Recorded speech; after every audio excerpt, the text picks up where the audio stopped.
Il est temps de revenir. Après une période de préparation record, le matériel du vol 12, qui sera le premier vol de la version V3, semble désormais prêt à être déployé. Quelle sera la prochaine étape pour SpaceX? Dans le même temps, les opérations à Starbase continuent de produire un flux constant d'évolutions notables et marquantes. Ailleurs, la Chine a atteint cette année une étape majeure en termes de nombre total de lancements. Découvrons-le dans l'épisode d'aujourd'hui sur notre chaîne. Avant d'aborder le sujet principal, je tiens à remercier nos fidèles abonnés pour leur soutien depuis les débuts de la chaîne. Nous espérons que vous continuerez à nous soutenir en vous abonnant afin de recevoir nos dernières mises à jour. Cela nous encouragera également à nous améliorer pour nos prochaines vidéos. Merci. Nous savons également que l'empilement du booster BDX9 est terminé, comme le confirment des images marquantes prises à l'intérieur de Megabay 1. Après près d'une semaine de préparation, probablement nécessaire à l'installation du nouveau système de QoPV, BDX9 semble désormais prêt à être déplacé. De son côté, Chip 39 est achevé depuis déjà un certain temps. En conséquence, il devient de plus en plus probable que le matériel du vol 12 soit sur le point de bouger, B19 étant le candidat le plus plausible. Au moment de l'enregistrement de cette vidéo, aucun signe visible de mouvement n'était observé. Cependant, au moment où vous regardez cette vidéo, ce déploiement a peut-être déjà eu lieu. Cela soulève une question importante. Pourquoi B19 pourrait-il sortir avant S39, alors que S39 a terminé son empilement plus tôt? L'explication la plus probable concerne les améliorations en cours de la plateforme d'essai du chip. Ces derniers jours, des contreventements transversaux ont été installés et un nouveau système de flexible pour la déconnexion rapide du chip est en cours d'assemblage à Sanchez. Ce système fait probablement partie d'une modernisation plus large prévue à Massé.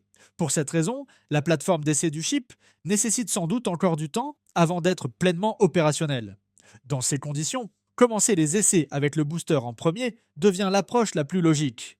Cette séquence permet également une cadence d'essai plus fluide. Une fois les essais cryogéniques du Super Heavy terminés, SpaceX pourra enchaîner avec les essais du chip sans retard causés par les opérations liées au booster. Si BDX9 est précito, sa vitesse de production mérite une nouvelle fois l'attention. Un cycle de production de 28 jours constitue un record, en particulier pour Super Heavy et pour le matériel Starship dans son ensemble. Cela met en évidence la flexibilité de SpaceX et sa capacité à s'adapter rapidement dans des circonstances difficiles.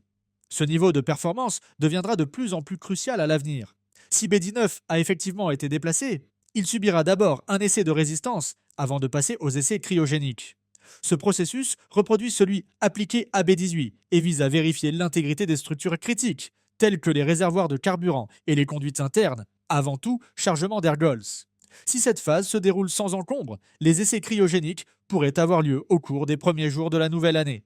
Maintenant que le problème de vitesse précédemment identifié a été résolu, la principale préoccupation concernant BDX9 est la fiabilité.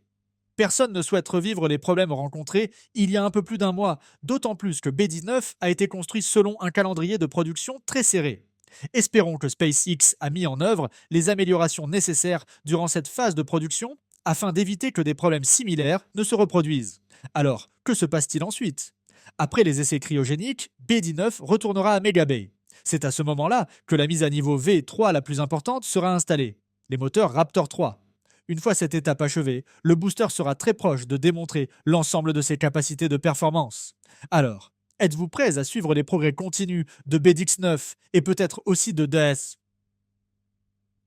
S39 dans les premiers jours de la nouvelle année? Si oui, répondez prêt dans les commentaires, aimez cette vidéo et abonnez-vous à la chaîne pour continuer à suivre le parcours de développement de SpaceX. Au-delà des préparatifs du matériel du vol 12, plusieurs autres activités importantes sont également en cours. Dans le cadre des préparatifs pour les essais de mise à feu statique du booster, SpaceX a récemment mené un test majeur du système de ferme de réservoir. Cet essai à grande échelle semblait impliquer des réservoirs contenant de l'oxygène liquide et du méthane. L'intensité du test était évidente à travers les dégagements massifs qui ont recouvert la zone de la ferme de réservoir ainsi que les pistes voisines. L'essai s'est déroulé sur une longue période, débutant à 11 h le 28 décembre et se poursuivant jusqu'à presque minuit le 29 décembre. L'objectif de ce test était de vérifier la fiabilité de la ferme de réservoir après une longue période d'inactivité, remontant au lancement du vol 11 à la mi-octobre. Le système doit être entièrement prêt pour son intégration avec le pas de tir 2 avant les essais à venir. Des installations supplémentaires, y compris l'ajout éventuel de vaporisateurs, pourraient également avoir été impliquées.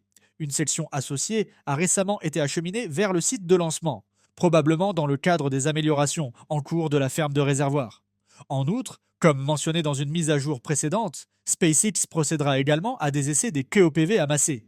Ces essais sont particulièrement importants, car ce système a connu des problèmes répétés lors des opérations V2, notamment des défaillances liées aux récentes explosions lors des essais de Super Heavy et du Ship.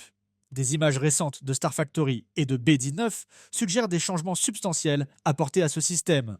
Il semble désormais plus robuste, capable de supporter des pressions de fonctionnement plus élevées, de réduire les risques de fuite ou d'explosion, et de soutenir des opérations à long terme une fois que Starship entrera en phase de réutilisation complète. Par conséquent, l'intérêt est fort pour observer la manière dont SpaceX mènera les essais des co-PV amassés. Starbase continue de fonctionner à un rythme constant, même pendant les périodes sans lancement ni essais majeurs. À mesure que les essais principaux s'intensifieront, l'activité devrait encore augmenter au cours de l'année à venir, tandis que SpaceX progresse vers ses objectifs les plus critiques. Dans cet esprit, accueillons la nouvelle année et préparons-nous à ce qui nous attend. Passons maintenant à une mise à jour sur le record de lancement de la Chine. À l'heure actuelle, la Chine s'impose comme le concurrent le plus sérieux de SpaceX dans l'industrie mondiale des lancements. Cette évaluation prend en compte les efforts combinés des programmes gouvernementaux et des entreprises aérospatiales privées. L'an dernier, la Chine s'était fixé un objectif de 100 lancements, mais n'en a finalement réalisé que 68. Cet objectif n'a pas encore été atteint cette année non plus, bien que des progrès notables aient été accomplis. Le 25 décembre à 18h26, heure de l'Est, la Chine a lancé une mission Longue Marche 8A depuis le centre de lancement spatial commercial de Hainan sur l'île de Hainan. La mission a transporté avec succès des satellites Guowang en orbite. À la suite du lancement, la China Aerospace Science and Technology Corporation a confirmé le déploiement du 17e groupe de satellites de la méga-constellation nationale de télécommunications Guowang.